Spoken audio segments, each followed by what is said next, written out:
Eu comecei a tocar, eu Primeiro eu fiz aula de piano novinho, assim, com 7 anos. Mas eu não era muito interessado pela música mesmo, sabe? Tanto que eu não sei tocar nada de piano hoje. Era mais aquela coisa, né, de criança, assim, faz um monte de atividade, e tava lá o piano também. Mas foi legal, porque eu aprendi a ler partitura desde pequeno e tal. Eu tenho contato com essa linguagem musical desde pequeno, né? Mas na adolescência, assim, 12 anos, 13 anos, tinha um violão lá, jogado lá em casa. E eu comecei a mexer nele, brincar nele e tal. Daí ganhei uma guitarra com 13 anos, da minha mãe. Uma guitarrinha baratinha assim, né, de estudante. E aí pronto, eu estudava guitarra todo dia, muitas horas, porque gostava mesmo, né? Nunca foi assim. Acho que até hoje. Eu acho difícil quando eu tenho que estudar de maneira obrigada, assim. A minha relação com a música não é muito assim, sabe? É mais uma relação de eu gosto tanto que eu tô ali fazendo sempre, sabe? Chegou na época do vestibular, 17 anos ali. Aí eu caí nesse impasse, assim, né? O que eu vou fazer da vida e tal. E aí foi que, até que foi numa conversa com a minha mãe, que ela falou isso pra mim, assim, que eu achei legal. Ela falou que eu passava o tempo inteiro mexendo com música, que pra ela não via sentido eu fazer outra coisa, né? Na minha formação de guitarrista, assim, tiveram duas pessoas muito importantes. Um foi o Genil Castro, né? Grande guitarrista de jazz aqui da cidade, que me ensinou muito sobre acordes, relações escala-acordes, a teoria do jazz e como isso se dava na guitarra e tal. E o outro foi o Paulo André Tavares, que foi meu professor, o mais recente, né? Ele me ensinou, além dessa coisa das relações matemáticas da música, ele tem uma coisa legal, assim, que ele ensina o que é ser profissional, sabe? O que é ser profissional em música, assim. E ele me ensinou muito. Além disso, ele também passa muito a paixão que ele tem da música para os alunos, sabe? E isso é um empurrão pra gente, né? Eu ficava muito motivado, assim, depois de ir pra aula dele, para estudar mais, para querer ir mais pra frente e tal. Bom, e aí influências. Esses dois caras já são uma influência, inclusive musical, pra mim, com certeza.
eu conheci primeiro o Felipe, né? Na Escola de Música de Brasília. A gente até montou um grupo junto, que chama Até Quarto, né? Onde ele toca piano, e não Fender Rhodes, né? Como aqui. E eu sempre tive vontade de ter um trio, porque eu acho que assim, é uma formação mais fácil de se trabalhar, de ensaiar, de tocar, tudo mais. E o tradicional trio de guitarra é com baixo, né? É baixo, guitarra, bateria. Mas existe o órgão trio, né? Que é mais ou menos esse que a gente está fazendo. É com órgão, guitarra e bateria, né? O Wes Montgomery fez esse trio com Jimmy Smith e tal. Só que a gente não toca com o timbre do órgão, do Hammond, né? A gente toca com esse timbre do Fender, né? O repertório também é diferente. E a gente não é... A gente é um grupo que tem influência do jazz e tal, mas a gente não toca jazz especificamente, né? Os standards do jazz, os clichês do jazz, né? Na verdade, esse trio aqui toca só composições minhas, né? Uhum. Algumas releituras da música brasileira. Quando a gente faz releituras, normalmente é da música brasileira. Eu conheci o Felipe primeiro, e a gente tem essa amizade musical há muito tempo, né? E aí surgiu essa vontade de fazer um trabalho com ele. E no começo a gente até pensou em fazer um trabalho de duo, né? Uhum. Fazer piano e violão, piano e guitarra e tal. Chegamos a tocar, não sei o que. E depois o Renato entrou na história, né?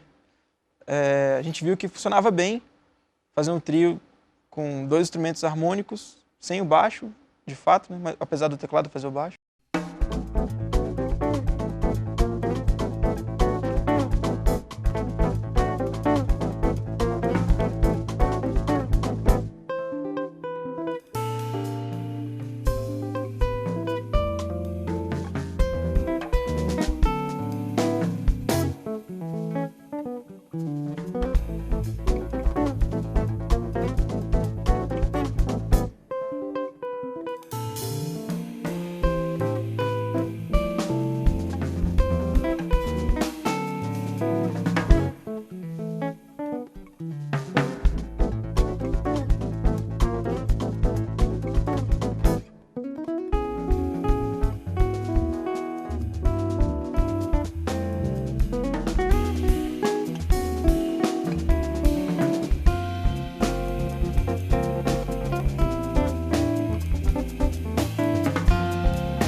legal falar da formação, a formação do grupo, que é sem baixo, mas não é por exemplo, o teclado, ele não está substituindo o baixo. É uma formação que tem uma sonoridade diferente mesmo, assim, do trio tradicional com baixo acústico. Às vezes o tecladista não faz nessa formação que a gente está tocando, eu, no caso, eu não faço as linhas que um baixista iria fazer com guitarra e bateria.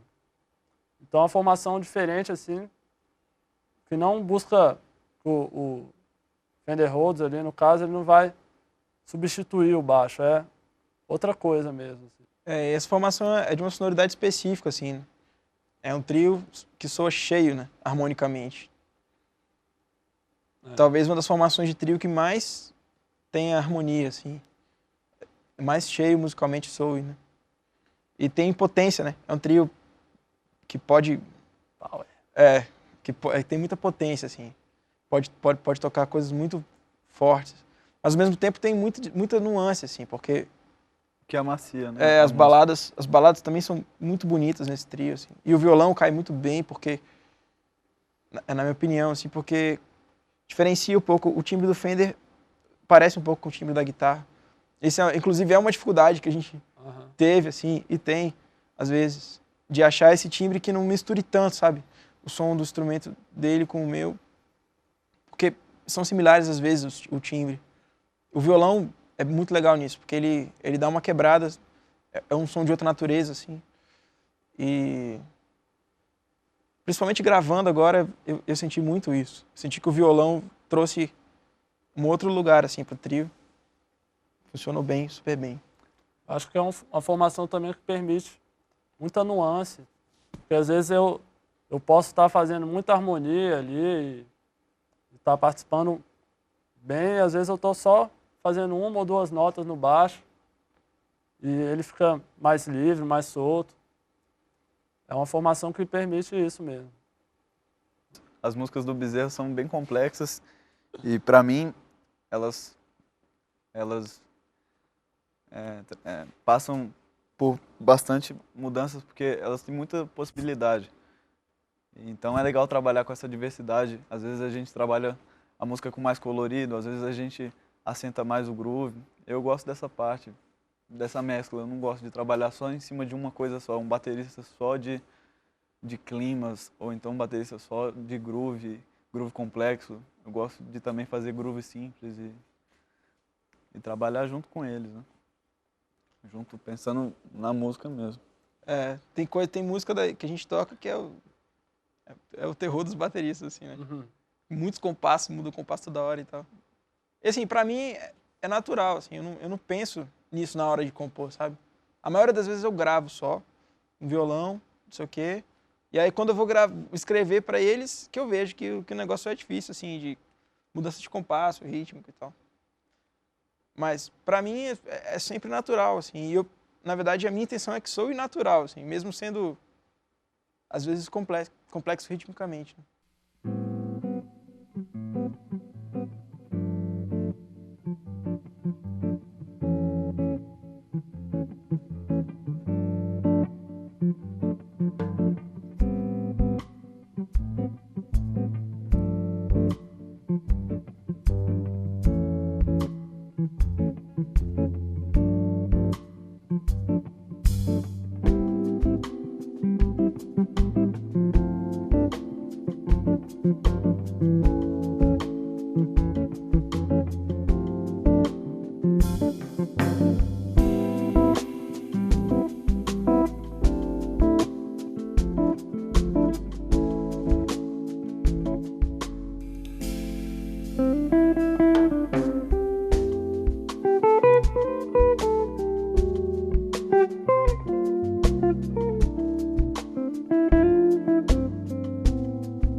Essa coisa da tradição de Brasília com grandes músicos é muito legal, assim. A gente não tem muita noção disso, na verdade. A gente só tem essa noção quando a gente sai de Brasília, que a gente vê que o nível aqui é legal pra caramba. E assim, a maioria... Muitas pessoas que a gente costuma ouvir e admirar saíram daqui, né? Ou passaram um tempo da vida aqui, né? Lula Galvão, o Marco Pereira morou em Brasília um tempo também. O Hamilton de Holanda, acho que é o Gabriel Grossi, né? Essa geração mais nova são as pessoas que mais influenciaram a gente hoje em dia. Inclusive, até em aspectos sonoros mesmo, né? De como a gente tenta misturar as coisas da vida, as coisas assim do mundo com a música brasileira. Tem um pouco de fundamento na música deles também. Acho também que Brasília, por ser uma cidade nova, assim, ela não tem uma tradição, né? Uma tradição sólida, assim, de Cultural. música, assim como o Rio, por exemplo, tem o samba. Então, aqui em Brasília, a gente acaba tocando de tudo e tendo experiência com todos os estilos e muita gente você toca com um cara que é do choro, você toca com um músico erudito, você tem muitas experiências musicais diversificadas, assim. Eu acho que isso é um ponto que também tá ali no nosso trabalho também. Que é uma música que você não... Tem várias influências. É música brasileira, mas tem o jazz, tem tudo ali. Música mineira, tudo isso. Eu concordo com o Felipe, mas eu acho que o choro é bem legal. A escola de choro proporciona um pouco dessa cultura que faltou, eu acho. Com certeza. De origem, né? Porque a origem não é daqui, mas aqui já se tem uma escola, e eu acho que isso pode ainda melhorar, né? E É interessante notar essa coisa de que Brasília, pelo fato de ser uma cidade nova e de não ter essa tradição de anos assim, a gente busca essa raiz, né? Então a gente vê que esses movimentos assim que trazem a raiz brasileira são muito fortes aqui também, né? O choro, né? O forró, essas coisas. Porque justamente a gente sente falta disso, então a gente quer ir atrás dessas coisas também, né? Resgatar e trazer aquilo pro nosso dia a dia, né? Interessante isso também, de Brasília.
A gente acabou de entrar em estúdio, né?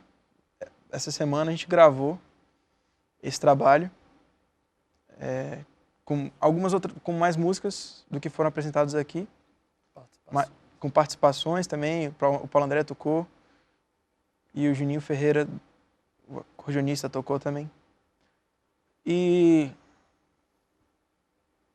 o futuro é esse. Eu estou querendo mixar esse trabalho, produzir esse trabalho, ter esse trabalho materializado, né? Que eu acho que a gente precisa disso agora, né? Nesse momento, para que a coisa possa ir para outros lugares, né?